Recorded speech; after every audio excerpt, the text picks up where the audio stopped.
Senhor esteja conosco, Ele está no meio de nós. Proclamação do Evangelho de Jesus Cristo segundo João. Era o primeiro dia da semana. Ao anoitecer desse dia, estando fechadas as portas do lugar onde se achavam os discípulos, por medo das autoridades dos judeus, Jesus entrou e ficou no meio deles e disse: Paz esteja com vocês. Dizendo isso, mostrou-lhes as mãos e os lados. Então os discípulos ficaram contentes por ver o Senhor. E Jesus disse de novo para eles: A paz esteja com vocês. Assim como o Pai me enviou, eu também envio vocês. Tendo falado isso, Jesus soprou sobre eles, dizendo: Receba o Espírito Santo. Os pecados daqueles que vocês perdoarem serão perdoados. Os pecados daqueles que vocês não perdoarem não serão perdoados. Tomé, chamado Gêmeo, que era um dos 12, não estava com eles quando Jesus veio. Os outros discípulos disseram para ele: Nós vimos o Senhor. Tomé disse: Se eu não ver a marca dos pregos nas mãos de Jesus, se eu não colocar o meu dedo na marca dos pregos, e se eu não colocar a minha mão no lado dele, eu não acreditarei. Uma semana depois, os discípulos estavam reunidos de novo. Dessa vez, Tomé estava com eles. Estando fechadas as portas, Jesus entrou, ficou no meio deles e disse: A paz esteja com vocês. Depois disse a Tomé: Estenda aqui o seu dedo e veja as minhas mãos. Estenda a sua mão e toque o meu lado. Não seja incrédulo, Tomé, mas tenha fé. Tomé respondeu a Jesus: Meu Senhor e meu Deus. Jesus disse: Você acreditou porque viu. Felizes os que acreditaram sem ter visto. Jesus realizou diante dos discípulos muitos outros sinais que não estão escritos neste livro. Estes sinais foram escritos para que vocês acreditem que Jesus é o Messias, Filho de Deus, e para que, acreditando, vocês tenham vida em meu nome, em seu nome. Palavra da salvação. Queridos irmãos e irmãs, o Evangelho de hoje ainda continua falando de Jesus ressuscitado no meio do povo, aparecendo aqui e acolá a seus discípulos que acompanharam ele durante a sua trajetória aqui na Terra, mais ou menos uns 30 anos. E Jesus aparecia para eles, para que eles acreditassem que o Senhor estava ressuscitado dos mortos, assim como ele falava nas pregações que ele fazia por toda aquela região. Você veja que Jesus não precisava de porta para entrar no lugar, para sair. Portas fechadas, daqui a pouco ele aparecia no meio do povo. Porque o corpo ressuscitado, glorioso, não tem mais limitações deste mundo para entrar, sair no lugar, não precisa mais disso. E o Senhor ressuscitado no meio de todo mundo ali fez com que aqueles discípulos criassem uma fé muito grande, né? Se encheram de força do Espírito Santo e ali começaram a levar a mensagem de Jesus para todas as pessoas que estavam ao alcance deles. Ali chamava-se a igreja primitiva, começando com aqueles homens de fé. A igreja primitiva, ela tinha uma doutrina que nem parece com hoje, né? Hoje as pessoas não estão mais levando a sério a doutrina da Santa Igreja. A Igreja Católica, ela precisa voltar a ser como Jesus confiou a Pedro. Vai precisar voltar, porque tem muita coisa errada hoje, que as pessoas não estão dando crédito mais àquela doutrina santa que a igreja tinha antigamente, e dos tempos, dos primórdios da igreja. Acredito que vai acontecer algo e tudo vai mudar ainda. A igreja de Jesus não pode ser essa igreja que a gente está vendo aí, né?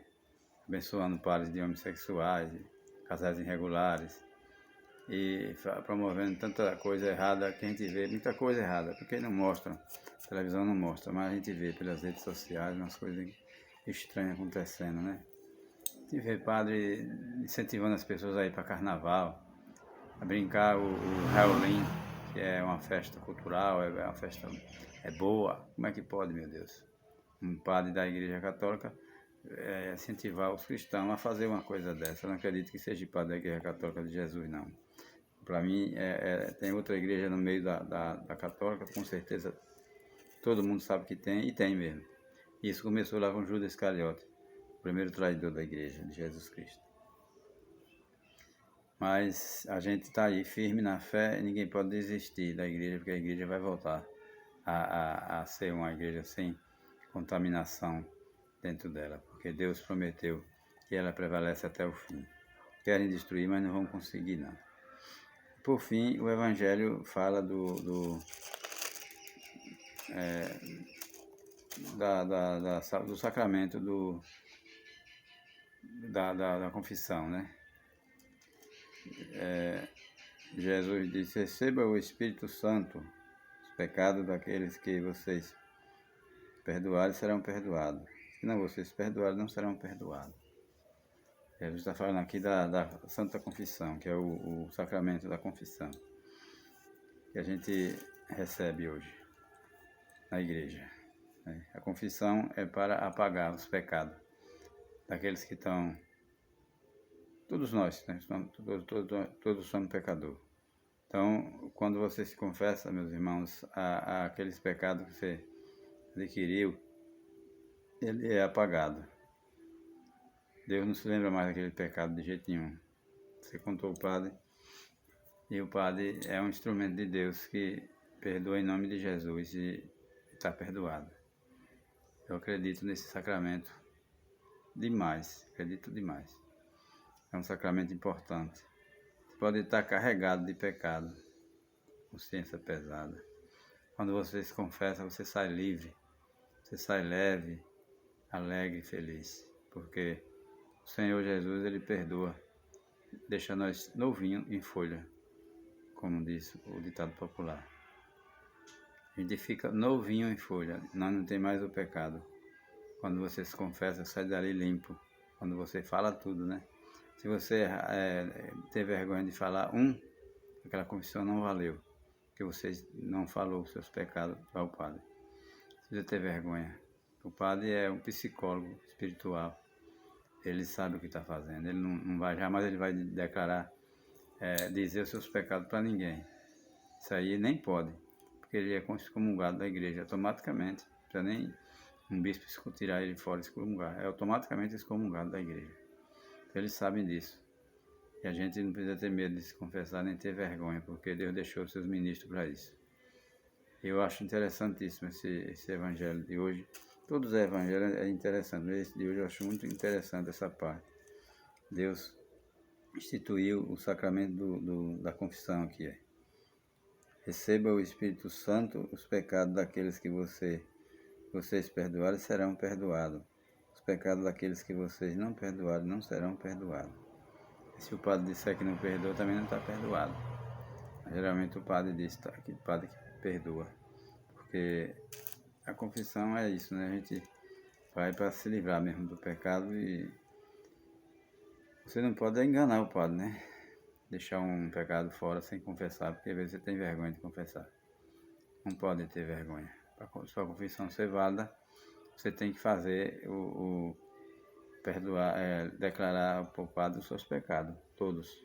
Não ter vergonha de dizer, por mais pesado que seja. Então, meus irmãos, é uma coisa muito importante esse sacramento, porque nos livra nós dos pecados, deixa a gente novo em folha, deixa a gente como nasceu. Só que daí para frente, né, a pessoa vai pecar de novo porque a gente é pecador. Por isso que esse sacramento existe e as mensagens de Nossa Senhora, somente aqui em Anhanguera, seu amigo Pedro Regis, ela incentiva muito as pessoas a se confessar, receber a Eucaristia. Muito incentivo de Nossa Senhora, desde Fátima, Medigore, Lourdes, agora recente em Anguera. Anguera tem 36 anos, a senhora aparece aí. Nós temos uma bênção muito grande na nossa igreja, que é isso, esse sacramento que Deus deixou para nós se limpar, a salvação. São canais de salvação. Então, meus irmãos, vale a pena mesmo, viu? Se confesse, não tenha vergonha não. Diga tudo para o padre. O padre é um psicólogo espiritual.